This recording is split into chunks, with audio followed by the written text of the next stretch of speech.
Здравствуйте, ребята! Приветствую вас на уроке Родиноведения. Тема урока – знакомство с отраслями народного хозяйства. Сегодня на уроке узнаете, что такое животноводство. Познакомитесь с отраслями животноводства в Кыргызстане. Узнаете, в какой области какой вид животноводства преобладает. Территория Кыргызстана включает в себя различные районы и области, города и села. Есть также горные местности, леса, долины, степные пространства. Поэтому в разных местностях образ жизни людей, способы хозяйствования также имеют свои особенности. Например, в горах люди больше заняты разведением скота. В долинах выращивают различные сельскохозяйственные культуры. Как вы думаете, смогли бы выжить древние люди, если бы не приручили диких животных? Животноводство – это выращивание домашних животных для получения продуктов питания и материалов для промышленности.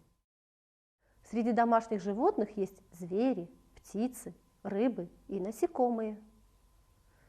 Древние люди охотились на животных, добывая себе пропитание и одежду.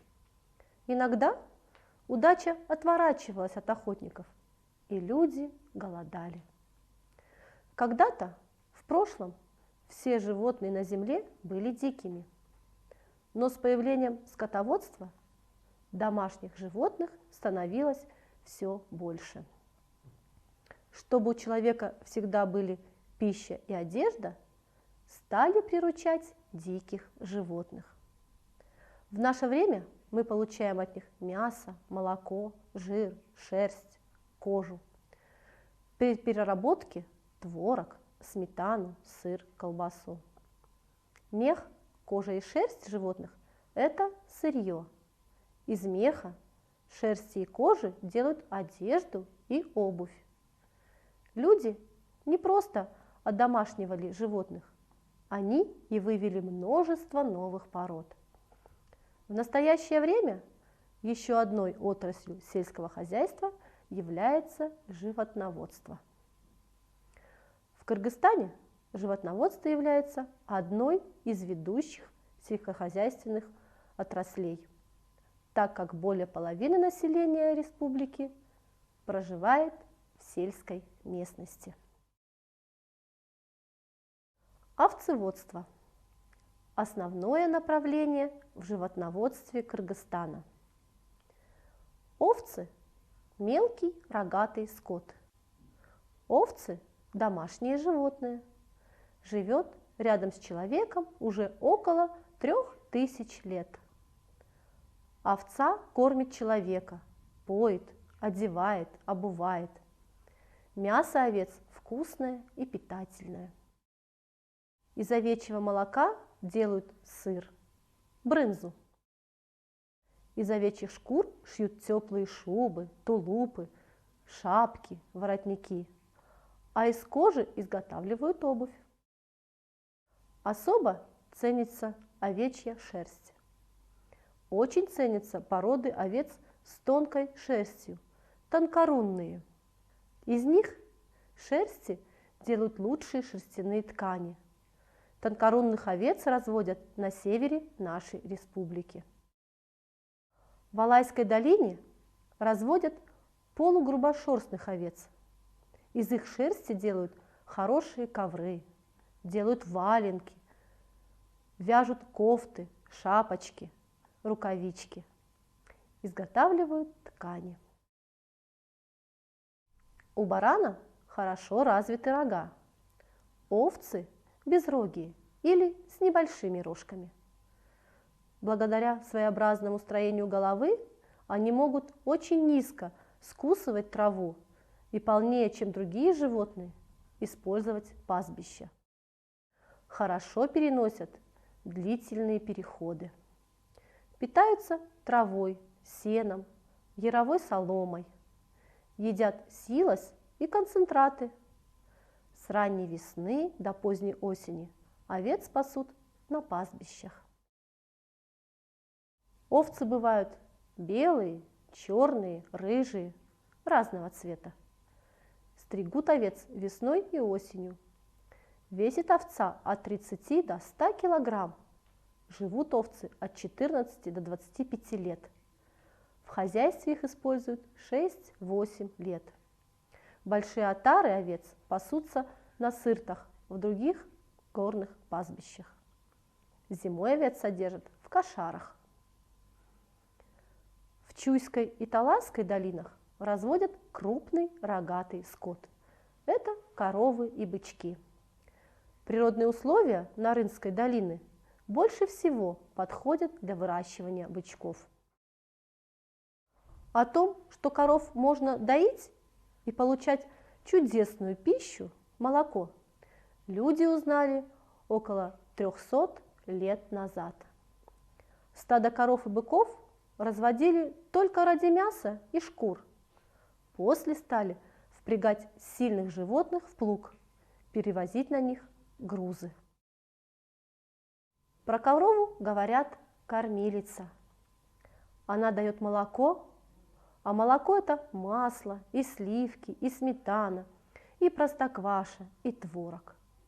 Корова в сутки дает более 20 литров молока. 2 ведра молока в сутки. Существует много пород коров. Часто они носят название тех мест, где выведена порода.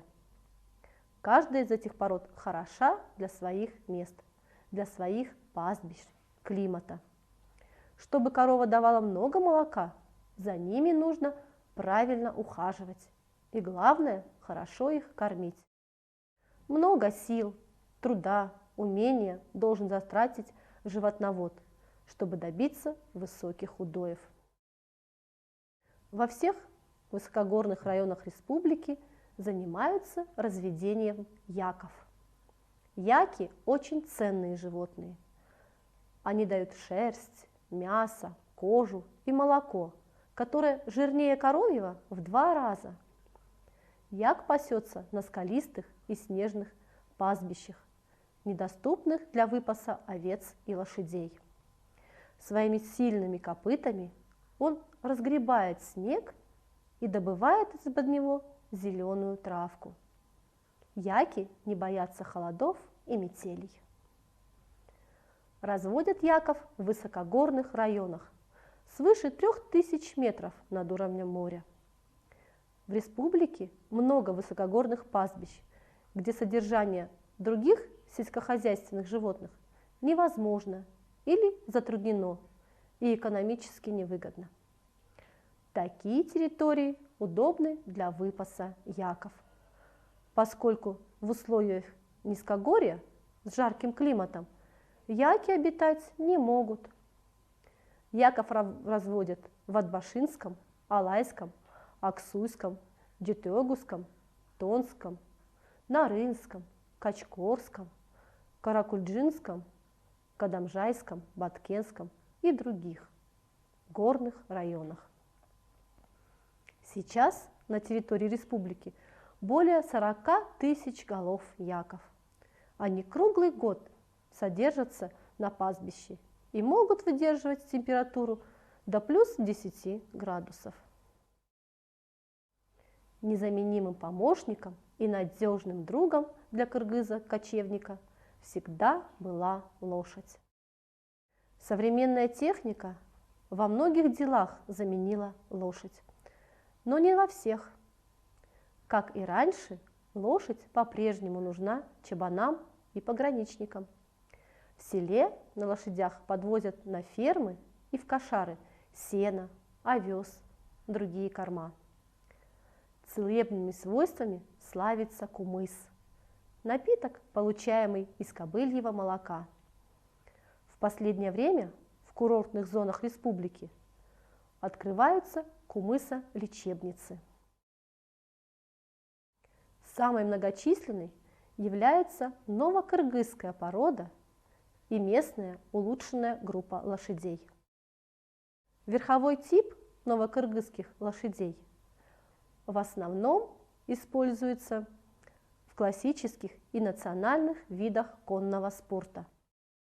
Лошади новокыргызской породы разводятся на всей территории республики. Лошади донской породы находятся у частных владельцев. Орловская и русская рысистые породы разводятся в основном в Чуйской области и являются лошадьми спортивного и рабочего типов. Основной контингент лошадей этих пород сосредоточен в Московском и Сокулукском районах Чуйской области.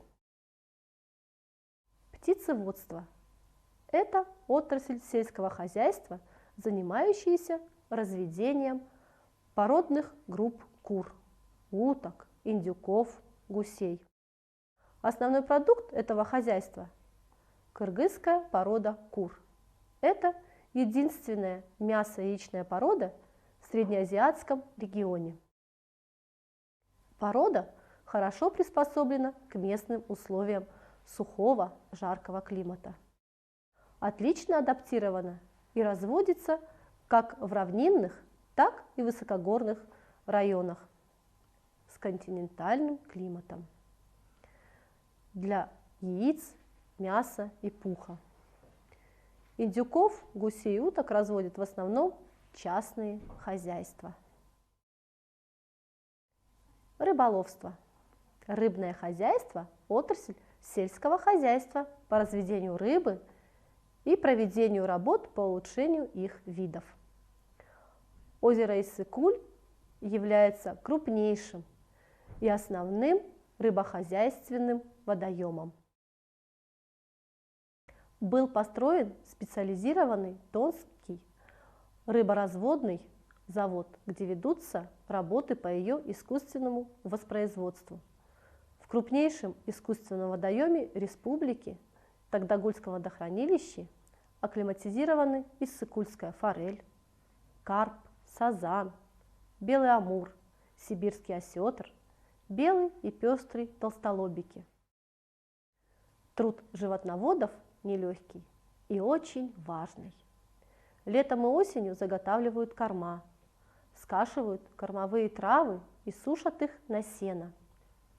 Часть свежей травы, листья и стебли кукурузы закладывают в специальные ямы. Получается полезный и сочный корм – силос. Животные его очень любят и охотно едят. Разведением пчел занимаются пчеловоды. Пчел разводят повсеместно. Они дают мед, воск, прополис и пчелиный яд, из которого делают ценные лекарства.